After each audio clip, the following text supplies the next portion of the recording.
Photography has taught me more about life than anything else.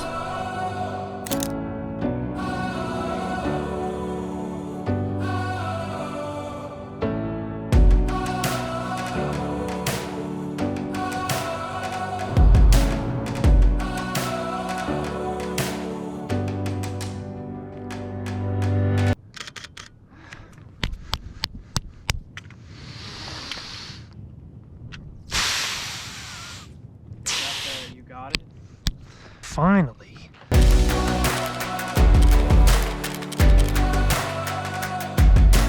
So you want to know what's ironic about that intro clip? When I was in Death Valley with my buddy Chris and making all those photos, I remember that trip more than any other photography trip that I've ever been on. I can recall so many moments from that trip. It's clear in my brain. And the reason it's so clear is because I wasn't solely focused on creating. I was focused on enjoying the moment, enjoying life in front of me. My priority was not my photography. It wasn't this YouTube channel. It was living life. And that prompted me to make this video, life lessons that I learned from photography, and that right there is the first one. Photography is all about capturing life, and you want to make sure that when you go out to make pictures, when you're going out to create, you're actually experiencing what's in front of your camera. Your motivation should not be going somewhere strictly to make pictures. It should be going somewhere to experience something, to live life. And photography taught me that the hard way, because I would go through my hard drives, go through old photos, and I wouldn't remember anything about actually being there. It was just a picture. It was almost like the reason I was there in the first place was the picture rather than enjoying what was happening in front of me. So being present is the first lesson photography taught me. Now, before I get into the rest of this list, let me introduce myself. My name is Evan Ranth. I'm an Atlanta-based photographer. I've been doing this for a long time now, and I'm the owner and founder of moderncreativemoney.com. So if you're a photographer out there looking to explore ideas and make money with your camera and live a generally better creative life, subscribe to the channel now, because this is the content for you.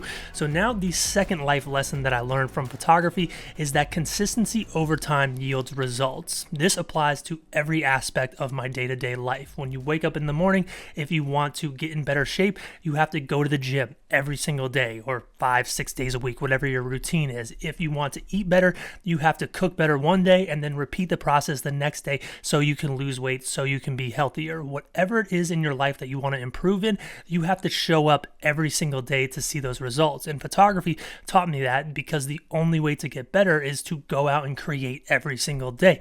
It's like the Malcolm Gladwell concept of 10,000 hours. The only way you're going to become an expert at something is to compile that effort on top of itself over and over and over again to get to that 10,000 hours. Now, the third life lesson that I learned from photography actually piggybacks off of what I just got done talking about, and it's this idea that growth is a conscious choice that you make every single day. I can still remember the exact day that I decided I'm tired of my photography looking the exact same that it looked a year ago and how it looked a year before that. I decided to elevate myself and to start putting maximum effort into what I was doing every single day, and that is how I got better. That's how I got to that 10,000 hours. But it's a decision that I had to make inside of myself to say, I'm going to put maximum effort into this every single time. And it's never fun. It's hard work. I don't like sitting on my computer and finishing up edits to put on Twitter or put in these YouTube videos. I want to half-ass it, but I refuse to let myself do it, because I know that I made a decision to be the best that I can be every single time. And I know that by elevating that baseline over time, my normal is going to continue to accelerate and get bigger and better as the years go on. You don't want to look at the highs and lows of your life or your creativity. You want to look at your baseline, and you want to focus on elevating your baseline as much as you can. Whatever you're considering normal today should not be your definition of normal 2 years ago. You constantly want to grow and elevate yourself and move that baseline up, and that's how you become professional and better at anything. Normal should be the best it can be and be constantly changing. It shouldn't stay static, and it takes you making a decision to elevate yourself to that point. Now, the fourth lesson that I learned is to be strategic about how I spend money and focus on spending money on things that provide value and growth opportunities to my life and to my business. You see, when it comes to photography, it's so easy to spend money frivolously. New gear, new lenses, accessories, you see YouTube videos and think, this is how I'm going to get better. I'm going to purchase this thing, which is just a cop-out. It's an excuse for you not wanting to do one of the lessons that I talked about earlier on this list. You're ignoring the hard work, and you think that this easy route of buying something new is going to help you get better. That's usually what happens. I've been guilty of that. I'm sure you've been guilty of that. But there are times where strategically it does make sense to purchase something. And these are the items that you want to focus on. You want to focus on purchasing things that you know are actually going to have a use for you. They're going to provide value and money for your business or for your life. And another issue that this brings up is the lack of patience that you have in saving money for a piece of equipment that you know is actually going to help you. Take this 14 to 24 millimeter lens that I'm filming on right now as an example. I bought this lens in 2015, and since then, over 6 figures of revenue has passed through that lens. And at the time I purchased this lens, $2,000 was so much money. I had to save, I had to be strategic, I had to really discipline myself to earn the money to be able to purchase this lens. But I knew this was the piece of equipment that was going to make me the type of money and elevate my business to the level I needed it to be. I didn't take any shortcuts, I didn't buy the cheaper version. I buckled down and had the discipline to save for the thing that I knew was going to actually help me. So if there's something out there that you know is a smart move, be strategic and be patient and wait for the time to get the thing that is actually going to help you. Don't buy 5 $400 lenses when you really want the $2,000 one that you know is going to get you better pictures. And I've applied the same concept of delayed gratification to every purchase I make in my life. I'm willing to wait to get the thing that I actually want, that I know is going to provide me the value that I seek from it, rather than taking the shortcut and just buying the other version or spending my money less strategically to try to get that rush and that feeling like I'm actually doing something, when in reality, I'm just holding myself back from the thing that I actually want, which just requires a little bit of discipline and requires me waiting and being strategic about how I spend my money to get the things that are actually going to benefit my life. Now, speaking of spending money on things that provide value, today's sponsor is Artlist, and Artlist is a massive contributor to this YouTube channel and provide me with so many opportunities for my photo and media business. And it's something that I recommend everyone who's looking to get into making Instagram reels, YouTube videos, or working with any types of clients who require music, definitely check out. If you create any type of internet media for yourself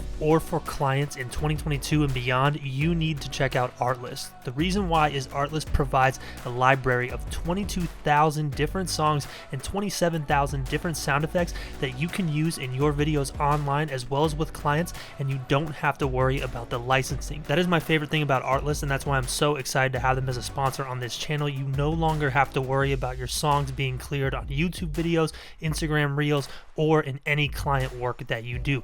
You can just send the project and know that all the copyright is handled through the licensing that is built into the yearly pricing on Artlist. And Artlist is hooking up every single subscriber on this channel with 2 free months when you sign up for a 1-year subscription. And Artlist makes these subscriptions extremely affordable. For the same price as 2 cups of coffee a month, Artlist allows you to elevate the mood of any digital media that you're creating. And Artlist makes it easy to find a song in their vast library through tools like Find a Similar Song. That's actually how I found the song for the video I used today, which, if I do say so myself, is an absolute banger. And Artlist also allows you to filter down songs based on beats per minute, duration, and the theme that you have in your video. So if you have a moody video or you have a cinematic video or something upbeat, Artlist makes it easy to find songs that fit the theme that you are going for. So don't take my word for it. Check out Artlist for yourself. Head to the link on the description on today's video and get yourself a 1-year subscription plus 2 free months when you sign up.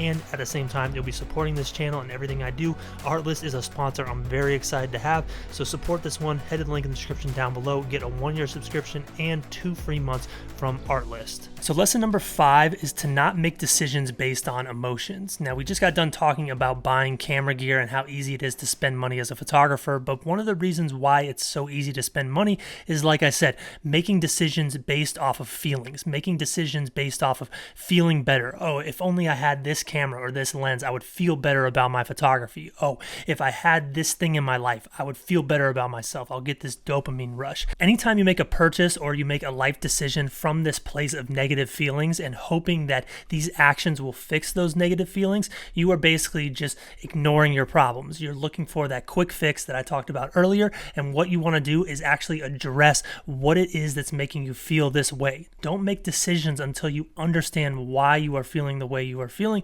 whether that's feeling down on your photography and feeling like your work isn't improving. Figure out what it is about you that makes you feel that way, not what you're lacking and what gear you need to buy and what money you need to spend or what place you need to move to. Now, lesson number 6 on this list is not everyone is your friend. When you're working in the creative industry, you run into a lot of people, and unfortunately, you run into a lot of fake people. And something that plagued me early on in my career is thinking that everyone was my friend. I'm a nice person. I like to help people out, but it took me working as a photographer to realize that some people are just out there to take advantage of you. Some people will just take, and they will never give. And it's important to recognize that there are selfish people in the world, and you need to protect your peace. Protect who you are as a person. If you find yourself giving too much and too much of you is being taken by someone else, whether this is in your work life or your personal life, shut it down. And unfortunately, these people who you think you're cool with and you think you're friends with are only cool with you because they're benefiting from being around you. These are not the people who are going to pick you up at 2:30 in the morning when your car breaks down or pick you up when you're at your lowest. These are the people who are just looking to gain something from the growth that you're having. And it doesn't matter where that growth is located. It can be your photography, your personal life, your business. There are always going to be people around who are just looking to leech off of your energy. And you want to make sure you recognize this and focus on the people that are in your life for those high moments as well as those low moments, and they stick by your side because those are your real friends. So there we go. It's a bunch of life lessons that I've learned as a photographer. Hopefully you can take these experiences, apply them to your life. Maybe you learned something in today's video. If you did, drop a comment, let me know. Feel free to add to the list. Y'all are the truth. I'll see you in the next one.